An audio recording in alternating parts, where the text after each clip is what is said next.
ఇన్నొద్దులు iPhone కొనాలంటేనే kidney అమ్ముకునే పరిస్థితి వస్తుండే. కానీ ఇప్పుడు తులం బంగారం కొనాలన్నా కూడా బాడీలో ఏదో ఓ పాటు గిరాకీ పెట్టుకొని అమ్ముకుంటే కానీ పని అయ్యే తట్టలేదు పోర్రి. తగ్గినా పెరిగినా 100లో 1-2 వేలలో ఉంటుంది కదా. జర నిమ్మలంగానే కొందాం తీర్రి అనుకున్న వాళ్ళకు హై వోల్టేజ్ తోని హైడ్రా రేంజ్ సాకిచ్చింది బంగారము. తగ్గేదేలే అనుకుంటా పెరిగి పెరిగి ఇలా 78,000 ఆల్ టైమ్ హైయెస్ట్ రేట్ తోని రికార్డు కొట్టి కొండ మీదకి వస్తున్నది. తోటోడు తొడగోసుకుంటే నేను మెడగోసుకుంటా అన్నట్టు బంగారం రేటు భగభగ మండుతుండే వరకల వెండి కూడా కిలో మీద 1000 రూపాయలు పెరిగి ఇప్పుడు 94,000 అయింది. ఇక ఇప్పుడే ఇట్లుంటే రేపు దసరా దీపావళి నాటికి బంగారం రేటు ఇంకింత పెరుగుతుందని చెప్తున్నారు.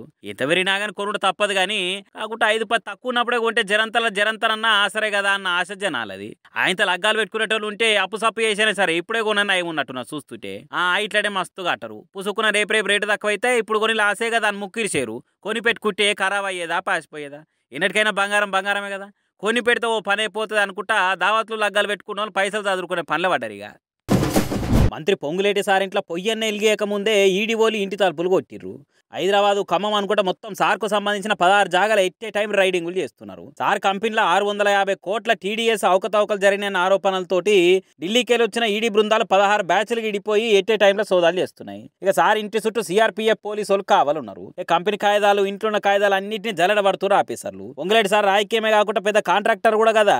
బిడ్డ పెళ్లికి 500 కోట్లు ఖర్చు చేసిందని చెప్పుకున్నారు ఖమ్మం దిక్కోళ్ళంతా. అందుకే ఎవరికన్నో గుట్టి సార్ మీద ఈడీ వాళ్ళకు మతలబు ఇచ్చిరో ఏందో కానీ సార్కైతే ఊకూకే రైడింగ్లు చేసి తిన్నకుడు పైన పట్టకుండా చేస్తున్నారు. అదిగాక మొన్నట్ల సారోళ్ళ కొడుకు 100 కోట్ల వాచీలు బయట దేశాలకు వెళ్ళి తెప్పించుకున్న ముచ్చట కూడా బాగా రచ్చైంది కదా. చెన్నై కస్టమ్స్ వాళ్ళు వచ్చి సార్ ఇంట్లో చెకింగ్లు చేసిపోయారు. మరి ఏం దొరికినాయో చెప్పనే లేదు. అట్లనే ఈడీ వాళ్ళు కూడా సార్ ఇంట్లో ఏం దొరికినాయో బయట పెట్టరు కదా. ఏదైనా కేసు పెడితేనే బయటకు చెప్తారు. మరి చూడాలి ఏమవుతుందో ఇక.